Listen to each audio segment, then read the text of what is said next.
You can't do this. Do you know who I am? I am worth $10 million. I'm buying this company. Not anymore, Grant, not anymore. This man is Grant Caldwell. At 7 p.m., he walked into this restaurant as a CEO about to close the biggest deal of his life. By 8 p.m., he was being thrown onto the sidewalk, bankrupt and blacklisted. What crime did he commit? Did he steal money? Did he punch someone? No. He made one simple mistake. He treated the waiter like trash. He thought it was funny. He thought he was teaching the help a lesson. He had no idea that the waiter holding that receipt was the billionaire investor he was supposed to meet. And that $0 tip? It just became the most expensive ink in history. Let's rewind 1 hour. It was 7 p.m. on a Friday. The energy in the Onyx Room was electric. This wasn't just a restaurant. It was where empires were bought and sold. Grant Caldwell walked in like he owned the building. He was on his phone, loud enough for everyone to hear. I'm telling you, Jerry, the deal is practically signed.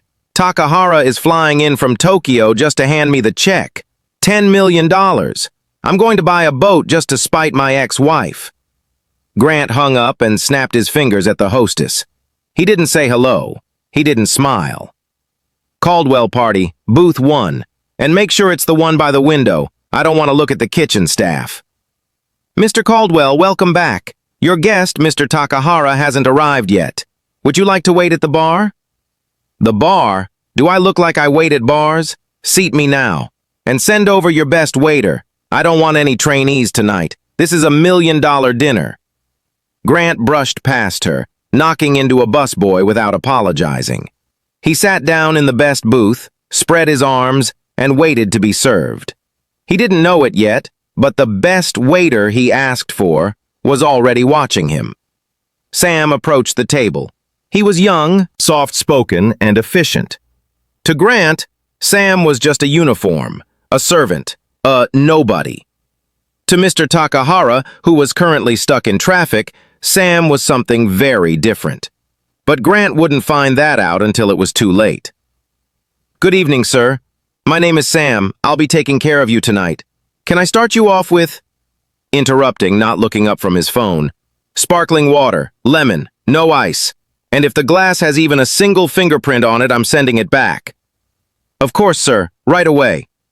Sam returned 30 seconds later with the water. The glass was pristine. He placed it down gently. Finally, what took you so long? Did you have to go to the spring to fetch it yourself? I apologize for the wait, sir. I wanted to ensure the temperature was correct. Don't give me excuses. Just bring me the wine list, the reserve list. I assume you know the difference. Grant smirked at the couple at the next table looking for validation. He loved performing dominance. He loved showing everyone that he was the alpha in the room. For the next hour, Grant treated Sam like a punching bag. He sent the soup back because it was too hot. He complained that the steak was too tender. He treated every interaction as a chance to belittle the young man. Hey, you, come here. Yes, Mr. Caldwell? Is everything okay with the filet? It's mediocre, but that's not why I called you. Look at my tablecloth. This table is filthy. How do you expect me to sign a $10 million contract on a dirty table? I'm sorry, sir. Let me get the crumb scraper. No, use your hand. I want to see you work for it. Sam paused. He looked at Grant. He looked at the crumb. Most people would have thrown the water in Grant's face, but Sam just smiled, a sad, knowing smile. He swept the crumb away with a napkin. Is there anything else I can get you, sir? Yeah, get out of my face until my guest arrives. You're ruining my appetite. 8 p.m. Mr. Takahara was running late. Grant decided to close out his personal tab before the business meeting started. He snapped his fingers across the room. Grant. Check. Now. Sam brought the leather folder. The bill was $840. Grant threw his platinum credit card onto the table. Sam processed it and brought back the receipt. This was the moment. The moment Grant decided his fate. Grant. $800. And what did he do? Carried a few plates? Poured some water? He looks at Sam, who is standing nearby. You know, Sam, tipping is for people who do a good job. But tonight, you were slow, you were clumsy, and frankly, You distracted me. Grant drew a big fat line through the tip section. 0, 0, 0. But that wasn't enough. He wanted to leave a scar. He wrote in big block letters, "Get a real job." Grant, laughing. There, that's the best advice anyone is going to give you all year. Don't spend it all in one place. Grant tossed the folder at Sam. It slid off the table and hit the floor. Sam bent down, picked it up, and read the note. He didn't get angry. He just looked at Grant with pity. Sam, thank you for the advice, Mr. Caldwell. I'll keep it in mind. At that exact moment, the atmosphere changed. Mr. Takahara had arrived, the billionaire investor, the man Grant needed to impress. Grant jumped up, buttoning his jacket, putting on his fake, charismatic CEO mask. Grant, Mr. Takahara, give my regards. So wonderful to see you. Please, sit. I saved us the best booth.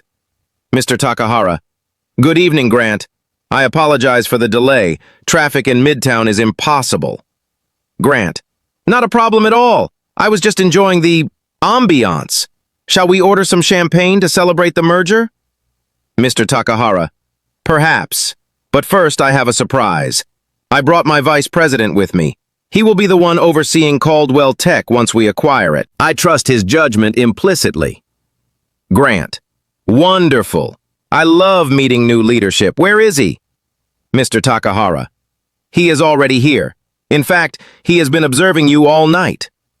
Grant looked around, confused. He looked at the bar. He looked at the door. Grant, I don't see anyone. Mr. Takahara, Sam, will you join us, please? Grant, Sam? The waiter? Mr. Takahara, I think there is a mistake. This kid is just the help.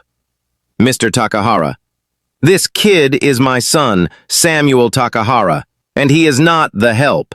He is the executive vice president of Takahara Holdings. Grant felt the blood drain from his face. His knees went weak. Your son? Mr. Takahara, it is a tradition in our family. Before we buy a company, Sam works undercover in the service industry nearby. He observes the CEO. He sees how they treat people who they think have no power. Because a man who treats a waiter like trash will treat his employees like trash. Sam, the food was excellent, Dad, but the company culture? It's bankrupt. Sam placed the receipt on the table. The words, "Get a real job," stared up at them. Grant tried to grab it, but it was too late. Sam, you told me to get a real job, Grant. I think I will, starting with yours. Grant, no, wait, Sam, Mr. Takahara, it was a joke, it was banter. I was stressed about the merger. Mr. Takahara, there is no merger. I do not do business with bullies. The deal is dead. And I will be advising my partners in the city to avoid Caldwell Tech as well. Grant, you can't do this. I leveraged everything for this deal. If you walk away, I'm ruined. Sam, then maybe you should take your own advice, Grant. Go get a real job. Security grabbed Grant by the arms. He screamed, he kicked, but it was over. Mr. Takahara and Sam walked out of the restaurant, leaving Grant on the sidewalk with his sparkling water and his $0 tip. By the next morning, Caldwell Tech's stock had plummeted. Grant was removed by his own board of directors within the week. He learned the most expensive lesson of his life. Character isn't tested when you're talking to a billionaire. It's tested when you're talking to the waiter. Grant thought his money made him superior. But here is a question for you. Do you think Sam was right to test him like that? Or was it unfair entrapment? And have you ever seen a Grant in real life? Let me know your story in the comments. And if you enjoyed this justice, hit subscribe. Thanks for watching.